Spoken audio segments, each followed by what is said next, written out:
ആളൊഴിഞ്ഞ പൂരപ്പറമ്പ് പോലെയാണ് കേട്ടോ. ഇന്നത്തെ വീഡിയോ പറയുകയാണെങ്കിൽ ഇന്ന് വിഷുവിൻ്റെ തലേന്നത്തിലുള്ള കുറച്ച് വീഡിയോസ് കാര്യങ്ങളൊക്കെ എടുത്ത് വെച്ചിട്ടുണ്ട്. അതങ്ങോട്ട് ഷെയർ ചെയ്യാനായിട്ട് വന്നതാണ്. എന്തൊക്കെയുണ്ട് വിശേഷങ്ങൾ? കുറേ ദിവസമായി വീഡിയോ ഇട്ടിട്ട് നമ്മൾ വിഷുവിൻ്റെ ആ ഒരു തിരക്കും അകപ്പാടൊരു തിരക്കിയിരുന്നു. പിന്നെ നമ്മളെ ബിസിനസ്സിൻ്റെ കാര്യങ്ങളൊക്കെ ആയിട്ട് അങ്ങനെ ചെറുമട്ടത്തിൽ അങ്ങനെ ബിസിയായി പോയതാണ്.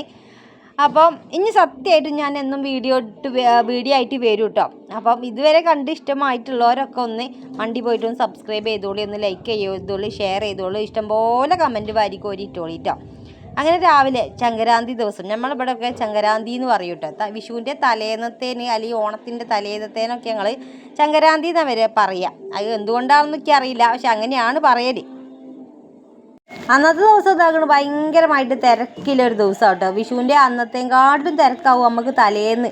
ഭയങ്കര തിരക്കാവും. തട്ടലും കൊട്ടലും അടിക്കലും മോറലും ഒന്നും പറഞ്ഞായിരിക്കും ഒരുപാട് കാര്യങ്ങൾ ചെയ്ത് തീർക്കാറുണ്ടാവും. അപ്പോൾ ഞാൻ കുറച്ച് നേരത്തെ കാലത്ത് തന്നെ നീച്ചിട്ടുണ്ട്. അപ്പോൾ നടക്കാൻ പോലും വ്യായാമം, ഡയറ്റിങ് അങ്ങനത്തെ പരിപാടികളൊക്കെ പോർച്ചീസത്തിനൊന്ന് മാറ്റി വെച്ചിട്ടുണ്ട്. നല്ല പണിയുണ്ട് ഇവിടെ. അതുകൊണ്ടാണ് അപ്പോൾ രാവിലെ പെലച്ചക്ക് മൂപ്പർക്ക് പോകാനായിട്ട് ഞാനൊരു അപ്പം ചായ ഉണ്ടാക്കി കൊടുത്ത് പിന്നെ ഞാൻ കുറച്ച് നേരം പോയി ഫോണിലൊക്കെ തോണ്ടിയിട്ട് അങ്ങനെ കടന്നു കേട്ടോ. നമുക്ക് ലിസ്റ്റും കാര്യങ്ങളൊക്കെ എഴുതണമല്ലോ. വിഷു ആകുമ്പോഴും ഓണമാകുമ്പോഴൊക്കെ ലിസ്റ്റ് എഴുതണം കേട്ടോ. അത് ഒരു മസ്റ്റാണ്. അല്ലെങ്കിൽ നമ്മൾ വിട്ടുപോകും. എന്തൊക്കെയോ കാര്യങ്ങൾ വാങ്ങാനുണ്ടാവും, എന്തൊക്കെയോ കാര്യങ്ങൾ ചെയ്യാനുണ്ടാവും. അതൊക്കെ ലിസ്റ്റ് ചെയ്തിട്ടില്ലെങ്കിൽ വിട്ടുപോകും. അപ്പോൾ ലിസ്റ്റ് എഴുതാൻ വേണ്ടിയിട്ടാണ് കുറച്ച് നേരം ഞാൻ നിന്ന്. അപ്പോൾ ഇന്ന് ഞങ്ങൾക്ക് ചായക്കടി പൂളയാണ്. പൂള ഒന്ന് പുഴുങ്ങി എടുക്കുക, ഒന്ന് തൂമിച്ചെടുക്കാമെന്നാണ് വിചാരിച്ചൊന്ന്. എന്താ പറയുക, തേങ്ങ കിട്ടാണ്ട് ഒന്ന് ഇതാക്കി എടുക്കാമെന്നാണ് വിചാരിച്ച്, പുഴുക്ക് പോലെ ഉണ്ടാക്കിയെടുക്കാമെന്നാണ് വിചാരിച്ച്. അപ്പോൾ പൂള ഞാൻ അടുപ്പത്ത് വെച്ചിട്ടുണ്ട്. ഇനി തേങ്ങ ഒന്ന് കഷ്ടപ്പെട്ട് പൊളിക്കട്ടെ കേട്ടോ, എന്നാലാണ് നല്ല ഇഷ്ടപ്പെട്ട് തിന്നാൻ പറ്റുള്ളൂ. അങ്ങനെ തേങ്ങ പൊളിക്കുന്ന പരിപാടിയിലാണ്. എല്ലാവരും പറയും ഒരു പാര വാങ്ങിക്കൂടേ എന്നുള്ളത്. അപ്പോൾ പാര വാങ്ങണം. ഒരു തേങ്ങ കിട്ടിയെങ്കിലായി, എപ്പോഴെങ്കിലും പൊളിച്ചെങ്കിലായി. കറിക്കൊന്നും അങ്ങനെ തേങ്ങ ഒന്നും ഇടലില്ല കേട്ടോ. ഇല്ലായിട്ടാണ് സംഭവത്തിൽ. നമുക്കൊരു മണ്ടൻ തെങ്ങ് ഉണ്ട്, അത് എപ്പോഴെങ്കിലും ഒരു കായ്ച്ചെങ്കിലായി, അത് മൂത്തെങ്കിലായി, അങ്ങനെയൊക്കെയാണ് ഉള്ളത്. അപ്പോൾ ഏതായാലും തേങ്ങയൊക്കെ ഞാൻ കഷ്ടപ്പെട്ട് പൊളിച്ചു. കുക്കറിലിട്ടാണ്ട് പൂളയൊക്കെ കൂക്കിച്ച് കുറച്ച് കാന്താരീൻ്റെ പൊടി ഉണ്ടായിരുന്നു ഇവിടെ, അതും ഇട്ട് പിന്നെ ജീരകം, ഉള്ളി, വെളുത്തുള്ളിയൊക്കെ ഇട്ടാണ്ട് നല്ലപോലെ ചായച്ചെടുത്ത് കൊണ്ടുവന്നിട്ട് നമ്മളെ പൂളയൊക്കെയാണ് തട്ടി കൊടുത്തിരിക്കുന്നത് കേട്ടോ. മുളകും പൊടി, മഞ്ഞപ്പൊടിയൊന്നും ഇട്ട് കൊടുത്തിട്ടില്ല. ചിലവരൊക്കെ മഞ്ഞ കളറിലേക്കാരും ഈ പുഴുക്കുണ്ടാകുക. എനിക്കിത് വെള്ള കളറിൽ തിന്നണം എന്നുള്ളൊരു ആഗ്രഹത്തിൽ ഞാൻ മഞ്ഞപ്പൊടി ഒന്നും ഇട്ട് കൊടുത്തിട്ടില്ല. ഉപ്പും കൂടി ഇട്ടാണ്ട് നല്ലപോലെ ഒന്ന് കുത്തി എടുക്കട്ടെ. ഇന്നൊന്ന് ആ വറവ് ഇട്ട് കൊടുത്താലേ നല്ല കട്ടൻ ചായക്ക് ഉസാറാണ്. അപ്പം ഇതൊന്ന് ഉടച്ചെടുക്കുന്നുണ്ട്. നല്ലപോലെ വെന്തൊക്കെ ചെയ്തിട്ടുണ്ട്, എന്നാലും ഒന്ന് പായസം പോലെ ആകണം കേട്ടോ. പൂളൊന്നും കടിക്കാൻ കിട്ടരുത്, ഞങ്ങൾക്ക് അതാണ് ഇഷ്ടം. അങ്ങനെ പൂളൊക്കെ ഉടക്കുന്ന പരിപാടിയിലാണ്. ആദ്യം ഒരു കുഞ്ഞിക്കയിലിട്ട് ഇളക്കിയപ്പോൾ വല്ലാതെ കൊണ്ട് ഉടഞ്ഞില്ല. അതിൽ പിന്നെ തള്ളക്കയിൽ തന്നെ എടുത്തോണ്ടെന്ന് ഞാൻ. നമ്മളെ ഈ ഒരു വലിയ കയ്യിലിനെ നമ്മളെ ഏരിയ കൂടെ തള്ളക്കയിൽ എന്നാണ് പറയൽ കേട്ടോ. വലിയ കയ്യിലല്ലേ, അപ്പോൾ തള്ളക്കയിൽ എന്നാണ് പറയൽ.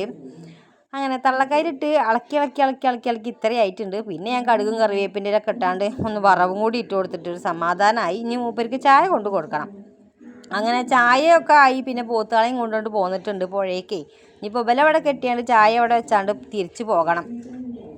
അങ്ങനെ കുളിക്കാതെയാണ് പുഴയെന്ന് കയറി വന്നത്. എന്താ വെച്ചാൽ കുറച്ച് പണി ഇവിടെ ബാക്കിയുണ്ട്. അപ്പോൾ കുറേ ദിവസമായി ഞാനൊന്ന് ചാണകം തളിക്കണം എന്ന് വിചാരിച്ചിട്ട് ഇതുവരെ നടന്നിട്ടില്ല. അപ്പോൾ കുളിക്കണേൻ്റെ മുന്നേ ഇതും കൂടി ഞാൻ കഴിച്ച് കിട്ടട്ടെ കേട്ടോ. ചാണകം തളിക്കാനുണ്ട്.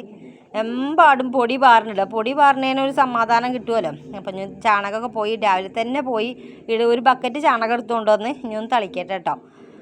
അപ്പോൾ ഒന്ന് മുറ്റൊക്കെ അടിച്ചു വരും. നല്ല പൊടി പറഞ്ഞാൽ നല്ല പൊടിയാണ് കേട്ടോ. പൊടിക്കൊക്കെ ഒരു ശമനം കിട്ടാനായിട്ടൊക്കെയാണ് ചാണകം തളിക്കുന്നത്. പിന്നെ ഒരു വൃത്തി ഉണ്ടാകുമല്ലോ, മുറ്റം നല്ല വൃത്തിയാവും. പണ്ടത്തെ പോലെയൊന്നും, പണ്ടൊക്കെ എല്ലാ വീട്ടിലും ഇങ്ങനെയൊക്കെ തന്നെയാണ് ഉണ്ടായത്.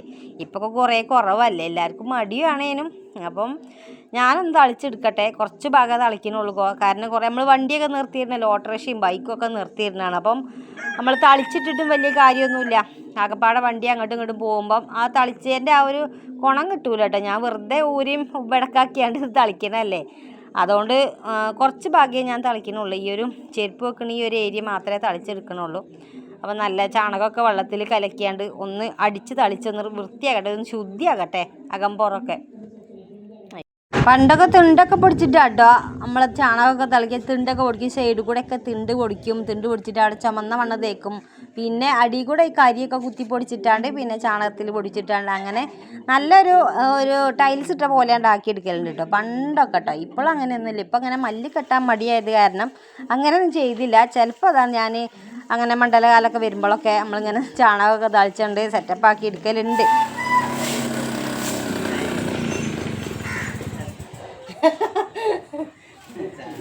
രസല്ലേ മഴ പെയ്യണമെന്ന് അല്ലേ ഞാൻ ചാണകം തളിക്കുമ്പോൾ അപ്പം പണി പട്ടിയെ പോലെ ഇവിടെ എന്തുമ്പോൾ പണിയെടുക്കും എന്നിട്ട് ഒറ്റ മഴ ചെയ്തിട്ട് ഒറ്റ വെച്ചോ അതായിക്കൂടെ അങ്ങനെ ഉണ്ടാവും. പൊടി വാറൽ കമ്മി ഉണ്ടാവും. അല്ല അപ്പോൾ എപ്പോഴും വെള്ളം തളിച്ചിടൂലല്ലോ ചണം തളിച്ചാൽ കടക്കും. ഇന്ന് ചാണകത്തുമ്മലാണ് ഞാൻ ഉണക്കമീല കുഞ്ഞാപ്പൂവിൻ്റെ ഉണക്കമീന് കുഞ്ഞാപ്പൂവിൻ്റെ ഉണക്കമീന്. അങ്ങനെ മീൻകാരൻ പോയിപ്പോൾ ചോദിച്ചതാ മീനൊന്നും വേണ്ടേന്നില്ലത്. അപ്പം ഞാൻ മറുപടി പറഞ്ഞതാ കേട്ടോ. അപ്പം ഇന്നിപ്പോൾ ഉണക്കമീനുമ്മലാണ് കഴിച്ച് കൂട്ടുന്നത്. ഇന്ന് ഞാൻ ചാണകം തളിക്കുന്ന തിരക്കിലാണ്. വാങ്ങാനോ നന്നാക്കാനോ ഒന്നും നേരമില്ല എന്നൊക്കെയാണ് ഇപ്പം ഞാൻ പറയണത്. അപ്പോൾ എന്നും കാണുന്നവരാണെങ്കിൽ അങ്ങനെയാണല്ലോ. മീൻകാരനാണെങ്കിൽ പ്രത്യേകിച്ചുണ്ട്. മീൻ വാങ്ങിയിട്ടില്ലെങ്കിൽ എന്താ വാങ്ങാത്തതെന്നൊക്കെ ചോദിക്കും. അതിനുള്ള മറുപടിയൊക്കെ കൊടുക്കും വേണം. അപ്പോൾ അതാണ് ഇപ്പോൾ പറഞ്ഞുകൊണ്ട് നിന്ന്. ബാക്കിയെല്ലാം കൂടി തളിച്ചെടുക്കട്ടെ. അങ്ങനെ തളിക്കലൊക്കെ കഴിഞ്ഞതാ ഇങ്ങനെയാണല്ലേ. നല്ല വൃത്തിയില്ലേ ഇപ്പം കാണാനായിട്ട്, പൊടിയൊക്കെ പാറാതെ. അപ്പോൾ നല്ലൊരു വൃത്തിയുണ്ട്. ഫുള്ളായിട്ട് തളിക്കണം എന്നുണ്ട് കേട്ടോ. അവിടെ കുറേ കല്ലും കാര്യങ്ങളൊക്കെ ഉണ്ട്. പിന്നെ വണ്ടി പോകുമ്പോൾ കേടും വരും. അപ്പോൾ നമ്മൾ പണി എടുത്തതിന് ഒരു ഇത് കിട്ടൂല.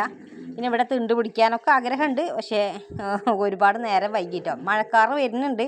പൊതുവേ ഞാൻ തളിച്ച് കഴിയുമ്പോൾ അപ്പം മഴ പെയ്യലുണ്ട് കേട്ടോ. അപ്പം അങ്ങനെ പെയ്യുകയാണെങ്കിൽ പെയ്തോട്ടെ എന്ന് വെച്ചിട്ടാണ്. പൊതുവൊക്കെ പുല്ല് തിന്നാനൊക്കെ കഷ്ടിയായി തുടങ്ങിയിട്ടുണ്ട്. അതിൻ്റെ ഒരു പ്രാർത്ഥനയും കൂടി ഉണ്ട്. അങ്ങനെ തളിച്ചൊക്കെ കഴിഞ്ഞ് കഴിഞ്ഞപ്പോൾ ഭയങ്കര ചൂടുമ്പോൾ കേട്ടോ. ഞാൻ ചായയും കാര്യങ്ങളൊന്നും കുടിച്ചിട്ടില്ല. അതിന് മുന്നേ കുളിക്കുന്നതിന് മുന്നേ ഞാൻ ഇതൊന്ന് തളിച്ചിട്ടാലേ ഭയങ്കര സുഖമായിക്കാരം. ഒന്നാമത് ചാണകമല്ലേ, നല്ല മണം വയ്ക്കാരം. അപ്പോൾ കുളിക്കുന്നതിന് മുന്നേ ആയാലൊരു സമാധാനം ഉണ്ടല്ലോ. അപ്പം ഇനിയിപ്പോൾ കാലമൊക്കെ കഴിക്കേണ്ട അടുക്കള ഭാഗത്തൂടെ കയറട്ടെ. എന്നിട്ട് വേണം കുളിക്കാനായിട്ട്. വൈകുന്നേരത്തെ നമുക്ക് പുഴയിൽ പോയിട്ട് ഒന്ന് വിശദമായിട്ട് കുളിക്കാം. അതൊക്കെ വിചാരിച്ചിട്ടാണ് നിൽക്കണത്. ഇനിയിപ്പോൾ ഒന്ന് വേഗം ഓടിച്ചെന്നിട്ട് നല്ലപോലെ സോപ്പ് പതപ്പിച്ചൊന്ന് കുളിക്കട്ടെ കേട്ടോ. നല്ല മണവും ചൂരും കാര്യങ്ങളൊക്കെ ഉണ്ടാവും. ഏതായാലും ചാണകമാണല്ലോ. അപ്പോൾ മണ്ടി പോയിട്ടൊന്ന് കുളിയും കഴിഞ്ഞ് കഴിഞ്ഞാൽ ഞാൻ ചായ കുടിക്കട്ടെ. നല്ലപോലെ ഒന്ന് പൂളയും ചായയും കുളിച്ചിട്ടും അതങ്ങോട്ട് പോയിട്ടില്ല. ചാണകമാണല്ലോ എന്ത് പറഞ്ഞ ഗോമാതാവാണെങ്കിലും അങ്ങോട്ട് പോയിട്ടില്ല മണം. കുറേ സ്പ്രേയും കുറേ പൗഡറൊക്കെ അടിച്ചിട്ടും ശരിയായിട്ടില്ല. അപ്പോൾ അവിടെ ഇക്കട്ടെ, ഇനി അതങ്ങനെ പോയിക്കോളും. പിന്നെ ഞാൻ വെളിച്ചെണ്ണയൊക്കെ ഇട്ട് അങ്ങനെ തേച്ചു കേട്ടോ. തേച്ചപ്പോൾ ഒരു സമാധാനം ഉണ്ടേന്ന്. അപ്പോൾ ചാണം തളിച്ചിട്ടില്ലെങ്കിൽ നമുക്കൊരു സുഖം ഉണ്ടാവില്ല. തളിച്ച് കഴിഞ്ഞപ്പോൾ അതാ ഇങ്ങനത്തെ ഉള്ളത് കുറച്ച് പരിപാടികളും ഉണ്ടാവും കേട്ടോ. മണം ചോരും പോകില്ല. അപ്പം ഇന്ന് ഇതിനോണ്ടാണ് കേട്ടോ പരിപാടി. ഈ ഒരു മാക്സിയിൽ നമ്മളെ ബിറ്റ് തന്നെയാണ്. അപ്പോൾ ഇതൊന്ന് അടിക്കാം, മാക്സി അടിക്കാനാണ് കേട്ടോ, നമുക്ക് വേണ്ടിയിട്ടല്ല. അപ്പോൾ അതൊന്ന് രാവിലെ വന്ന് എടുത്ത് വൈകുന്നേരത്തിന് അടിച്ച് തരുമോ എന്ന് ചോദിച്ചപ്പോൾ ഓക്കെ എന്ന് പറഞ്ഞത് ഞാൻ ഏറ്റതാണ്. അങ്ങനെ ഇങ്ങനെയാണ് അടിച്ച് കിട്ടിയിട്ടുള്ളത്. എന്നാലൊരു സംശയം ഉണ്ടായിരുന്നു, ഇതുമ്പോൾ വെള്ള ലേസ് വെച്ചാൽ മതിയെന്നോ എന്നൊരു സംശയം ഉണ്ടായിരുന്നു. അപ്പോൾ വെള്ള ലേസും ഉണ്ടായിരുന്നുണ്ട്. ലേസും കുറച്ച് ഞാൻ കൂടുതലായിട്ട് വാങ്ങി വെച്ചിട്ടുണ്ട്. അപ്പോൾ നമ്മളടുത്ത് തന്നെ അടിക്കാൻ തരികയാണെങ്കിൽ അപ്പോൾ നമുക്ക് ലേസും കാര്യങ്ങളൊക്കെ പുറത്തുനിന്ന് വാങ്ങണ്ടല്ലോ എന്ന് വിചാരിച്ചിട്ടുണ്ട്. കുറച്ച് തോനെ ലേസും കാര്യങ്ങളൊക്കെ വാങ്ങി വെച്ചിട്ടുണ്ട്. അപ്പോൾ ഇനിയിപ്പം വിഷുവിൻ്റെ സ്റ്റോക്കൊക്കെ നമ്മൾ ഇറക്കി കഴിഞ്ഞിട്ടുണ്ട് കേട്ടോ. ഏകദേശം കഴിഞ്ഞിട്ടുണ്ട് കേട്ടോ. ഏകദേശം നല്ല ഒരു പകുതി മുക്കാൽ നമ്മൾ പൂർത്തീകരിച്ചിട്ടുണ്ട്. ആ ഒരു 10-25 കൊണ്ടുവന്നിട്ടുണ്ടെന്ന്. അതിലിഞ്ഞിപ്പോൾ ഒരു 4-5 ബാക്കിയുള്ളൂ നമ്മൾ ബാക്ക് ബിറ്റ്.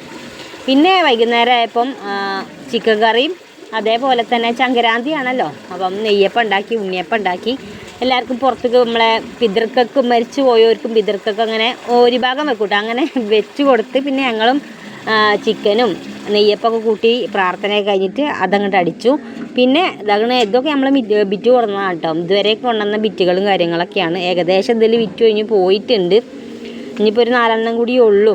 അപ്പോൾ നിങ്ങൾക്ക് വേണമെങ്കിൽ നമ്മളെ വാട്സപ്പിലൊന്ന് മെസ്സേജായിട്ട് ഇട്ടാൽ മതി. ഞാനിവിടെ നമ്പർ കൊടുക്കാം. ഇവിടെ ഇങ്ങനെ ഒരാൾ വന്ന് കൈയായിട്ടുണ്ട്. അതുമൊക്കെയാണ് ഇപ്പോൾ അവൈലബിൾ ആയിട്ടുള്ളത്. ബാക്കിയൊക്കെ പോയിട്ടുണ്ട് കേട്ടോ. അപ്പം ഇനി അടുത്ത സ്റ്റോക്ക് ഇറക്കാനായിട്ടുണ്ട്. ഇവിടെ കുറച്ച് കഴിയട്ടെ എന്ന് വിചാരിച്ച് നിൽക്കുകയാണ്. അപ്പോൾ വേണമെങ്കിൽ ഒന്ന് വാട്സപ്പിൽ മെസ്സേജ് അയക്കാൻ മറക്കണ്ട കേട്ടോ. 3 ഉണ്ട് എന്ന് പറയുമെങ്കിലും 290 ഉണ്ടാവുകയുള്ളൂ കേട്ടോ. മീറ്റർ 290 ഉണ്ടാവുകയുള്ളൂ. പിന്നെ നമുക്കൊക്കെ നല്ല വിസ്താരമായിട്ട് അടിക്കുക. കുറച്ച് മുസ്ലിംസിനൊക്കെ ആണെങ്കിൽ 3-320 വേണം. അത് വേണമെങ്കിൽ ഞാൻ ഇറക്കാം. വെറുതെ നമ്മൾ കൊണ്ടുവന്നിട്ടിട്ട് കാര്യമില്ലല്ലോ. അത് വിചാരിച്ചിട്ടാണ് കുറച്ച് ഇറക്കിക്കൊണ്ട് നിൽക്കുന്നത് കേട്ടോ. അപ്പം ഇതിൽ ഇങ്ങനെ കൈ കാട്ടുന്നതൊക്കെ ഇവിടെ അല്ലേ അവൈലബിൾ ആയിട്ടുണ്ട്. നിങ്ങൾക്ക് വേണമെങ്കിൽ ഇപ്പം തന്നെ ഒന്ന് ഓർഡർ ആക്കി ഇട്ടോളി. ഒരു 3 ദിവസം ഏറിയാലൊരു 3 ദിവസം കഴിയുമ്പോൾ ഞങ്ങളെ കയ്യിലെത്തും കേട്ടോ. പിന്നെ പടക്കം പൊട്ടിക്കൽ തന്നെയാണ്. രാത്രി ആയതാണല്ലോ പരിപാടി. വിഷു ആണെങ്കിൽ പൊട്ടലും ചീറ്റലും കുറച്ച് കൂടുതലാണ്. അപ്പം എന്നാൽ ശരി.